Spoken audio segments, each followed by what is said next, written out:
What can you do to recognise and manage stress? I'm Phil Curry. This is the Auto Repair Focus podcast.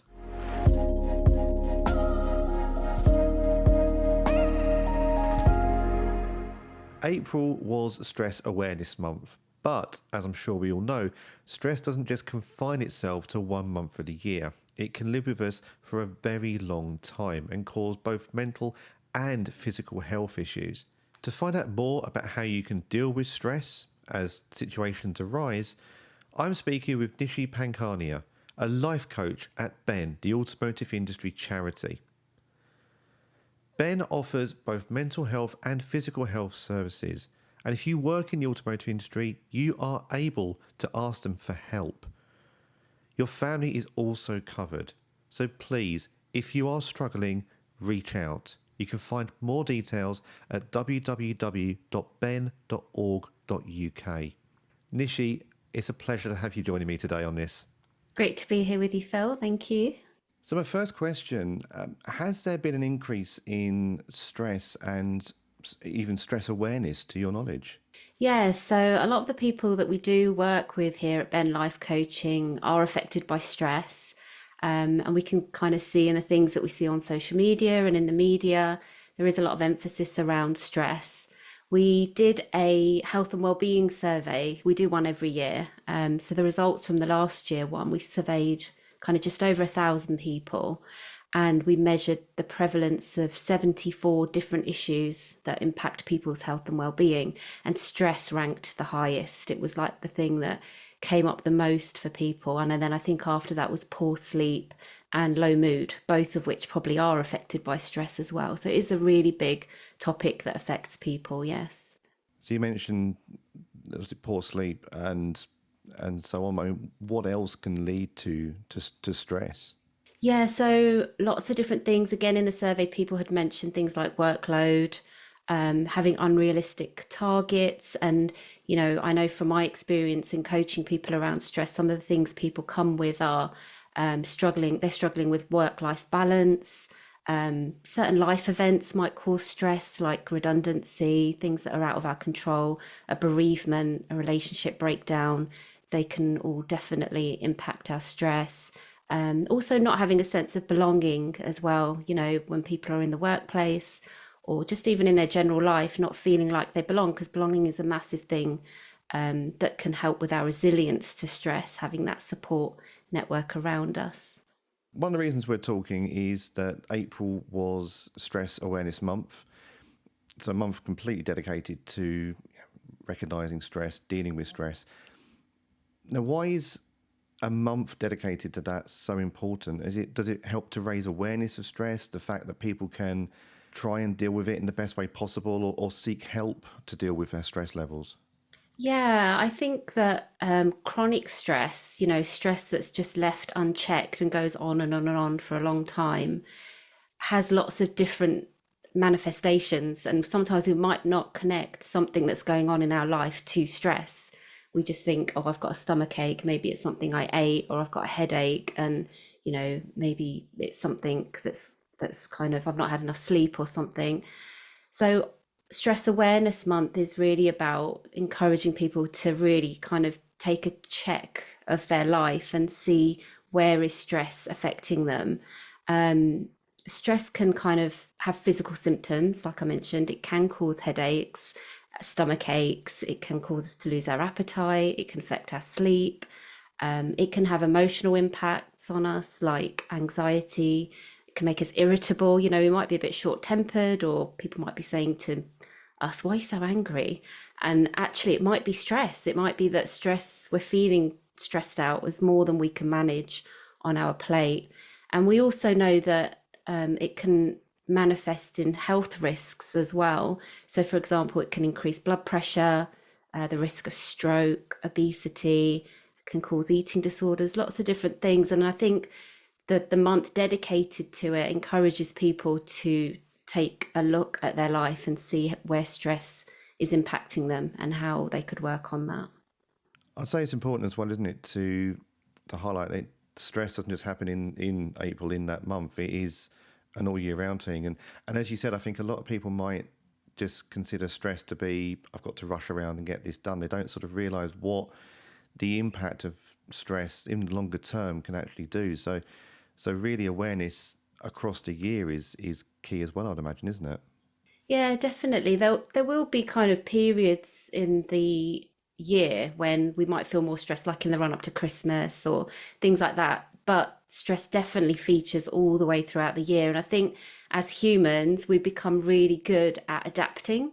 So if you're in a stressful situation, your life has become quite stressful, it might creep up on you and you don't even realize that it's become more stressful than you can manage. And often we create lots and lots of coping mechanisms, and we live with stress for a really long time. But there might become a time where it becomes too much. There's too much on our plate, or the straw that breaks the camel's back, like the saying goes. So, yeah, it can feature any time in the year, really, and for anyone. As Ben is the automotive industry charity, and we've seen the automotive industry's undergone a lot of changes in recent years. I'd imagine there's more stress than ever on business owners and employees. What can employers do to ensure that their staff are not stressed, or even to recognise those people who are under stress? What observations can they make? Yeah, that's a good question. So I would probably say noticing changes in your employees, if they aren't normally late or they don't normally have as much sickness, but suddenly they are coming to work late or they are struggling and taking more sick days than normal, just having a check-in and having that conversation.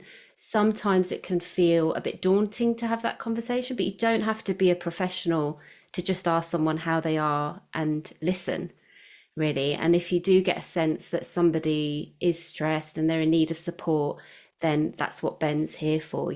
Our kind of passion is about supporting people in the automotive industry, and we're here to support them. So you can always signpost them to Ben. And can you give us some top tips, some top advice for those who are dealing with stress or feeling stressed that they can use to manage the situation? Yeah, sure. We actually did a recent post on our website from the life coaches. We were all kind of asked what are our top tips for managing stress. So some of the things that we said was connecting with other people, connecting with your support network, friends, family, getting outside. Often people are working from home or in an office or in a workshop. So getting time outdoors, getting out into nature can be really helpful. Breathing exercises. Breathing seems like, obviously it's a really natural thing that we do and we don't think about it. But when we are in heightened states of stress, sometimes our breathing can be really shallow and not getting as much oxygen as we need.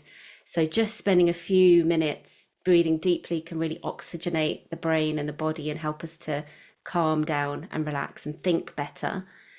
Um, Often people come to coaching feeling quite stressed because they've got so much to do. Their to-do list is just, insane.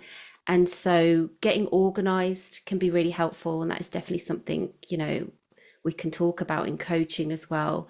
We use different tools to help people manage their how much it is that they've got going on in their life. A couple of others are exercising, getting regular exercise that can help lower stress levels, disconnecting from tech, and just asking for help, really, because sometimes it's hard to think when you're in a stressed state. And so just asking someone for help can be really helpful.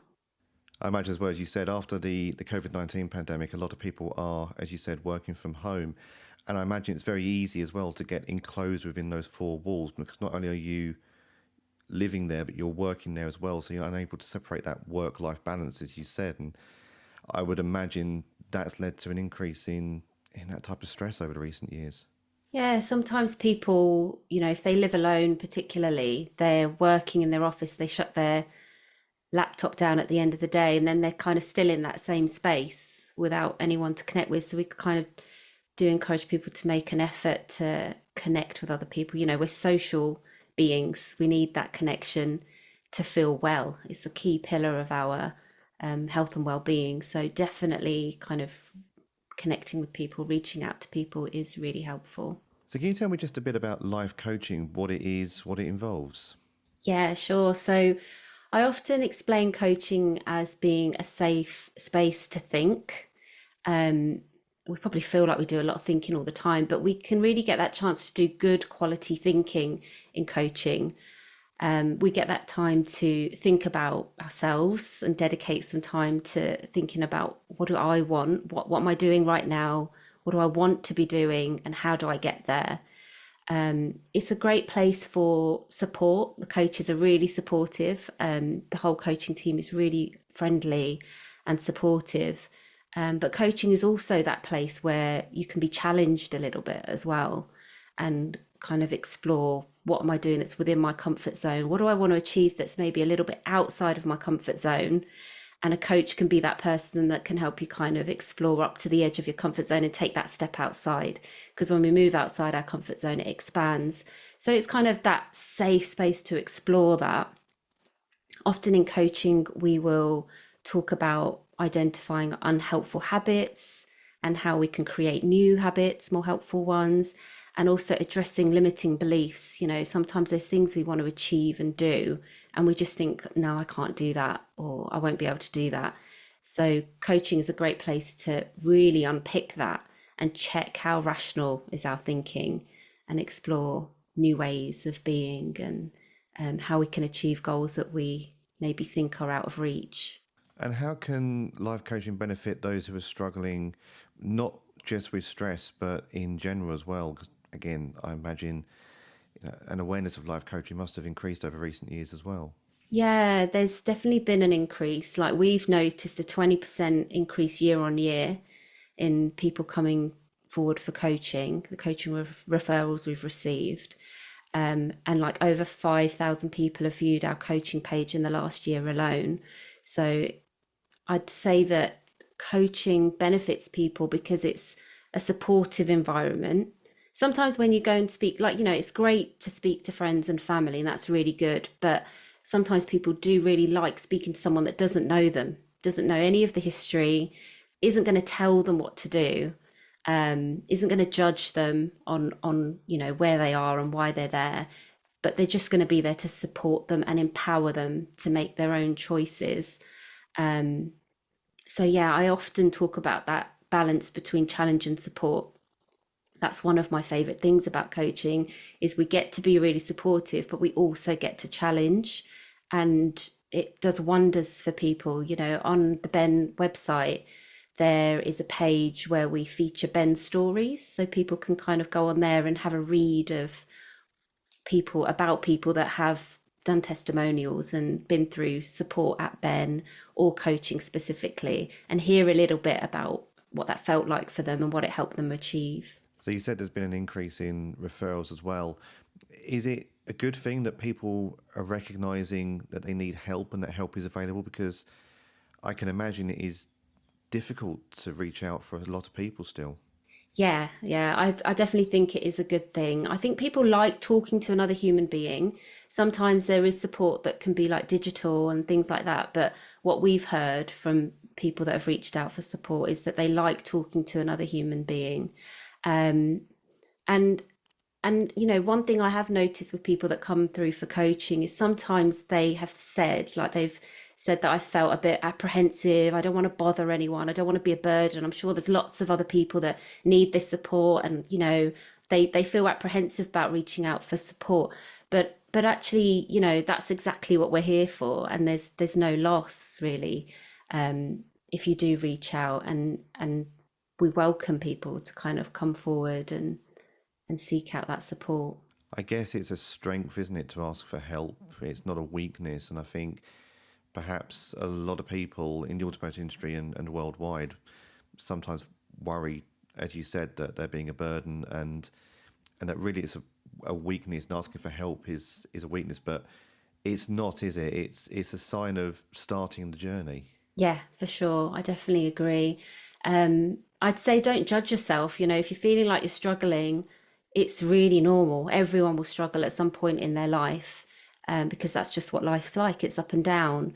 And when it is down, that's the time where it's good to reach out for support. But the main thing I'd say is don't judge it. It just is what it is at the minute. Don't judge it as I should or I shouldn't, or it's good or it's bad or whatever it is, but just reach out for support because it is hard, and people are really brave in doing it. And everyone at Ben, we always get the feedback that it was really scary to make that phone call, or it's really scary filling in the form, but I'm so glad I did it. And why should people be reaching out for help? What are the benefits that they'll see? It's obviously not just a sticking plaster over a wound. It's a commitment in a way. But what are the benefits of starting that journey? I'd say that there's no loss really, reaching out here at Ben, it's a free and confidential service. So there's no loss in reaching out. And the benefits of it are just to get another perspective. This is someone to kind of get things off your chest and say, this is what I'm going through. What options are there available to me? And then someone here at BEM on the helpline would be able to kind of go through options and discuss that with you. And then the choice is still with you about what you do or don't want to do. Um, One thing I'll mention is that coaching and the services here at Ben are open to anyone that works in the automotive industry. We've worked with people from the workshop to dealerships to head office or even business owners as well. So it's open to anybody and who is working and even has worked. Even if you've worked today in the motor industry, you'd still qualify for support from Ben. And we also support their financial dependents as well. I want to ask as well. We know that the automotive industry is predominantly male. The diversification is coming, but ultimately there's more men working in the industry than women, and men have this perceived image, I guess, that they have to uphold, that they have to be strong, that asking for help is a form of weakness, and showing any mental instability is also a weakness. I think the term is man up, and I absolutely hate that term. But it's not a weakness to ask for help, is it? And it's not a weakness to express and talk about feelings as well. And I think that's something that we really need to be communicating. It's okay to reach out. It's okay to feel. And it's okay to get help for those feelings and to understand them. Yeah, sometimes they feel like they should be strong and they shouldn't need to ask for help. They need to be the one that's providing and supporting everybody else. But everybody needs a hand, everyone needs support sometimes. And actually, when you're giving and giving and giving a lot, you get to the point where you're just feeling empty. And so coaching can be a good way to think about, how do I fill myself back up so that I can help all the people that I want to help and support all of my loved ones. So yeah, I really kind of encourage men as well to reach out. And in coaching, I'd say as well, sometimes it can feel uncomfortable talking about feelings. People Mm. don't want to talk about how they're feeling. So that you don't have to talk about how you're feeling necessarily in coaching. You can just talk, we can kind of think more about, right, what are you needing? What are some of the needs that you've got right now that are not being met and therefore causing the feelings? And we can work on the needs, helping you think about, how do you get those needs met? What is it that you can do? And finally, what would you say to those who are struggling with stressful situations at the moment? So I'd say don't be scared, reach out for support. It's totally normal. We all go through that. Have a look at our website, which is www.ben.org.uk. There's a phone number on there if you'd rather speak to somebody and they could explore your options with you. There's also on our life coaching page, there's a direct referral form. So you can fill in that really short form. It just takes a couple of minutes. And then that comes through to the coaching team and someone can kind of talk you through what exactly is coaching, listen to you a little bit about what you've got going on and help you figure out if coaching is going to be the best thing for you. Like I mentioned earlier, the Ben stories on our website are a good place to start. And one thing I really did want to mention is you don't have to feel like you're struggling right now to reach out for life coaching. It can be a little bit like an MOT, like we often we should get our car checked every year and check it's okay rather than just waiting for it to break down and then needing roadside assistance. So coaching can be a check-in just to to check in, right, how are things going for me? I'm not particularly feeling like I'm struggling, but what might be, am I living to my potential? You know, what are some of the things I could be thinking about that I haven't thought about yet? Um, so yeah, I definitely say, even if you feel like I'm not struggling, I'm not in crisis right now, um, coaching can be a great thing to just explore, you know, what's going on and what could be better. Great advice. Nishi, thank you so much for joining me today. Thank you. It's been great to be here. And don't forget, if you are struggling with stress or any other situation that you need help with, you can reach out to automotive industry charity Ben. You can find more details about the services that they can offer you and your family at www.ben.org.uk. It's not worth living with stress, with depression, with mental health issues. You can always ask for help, so please do. Thank you very much for listening, and we'll see you on the next podcast.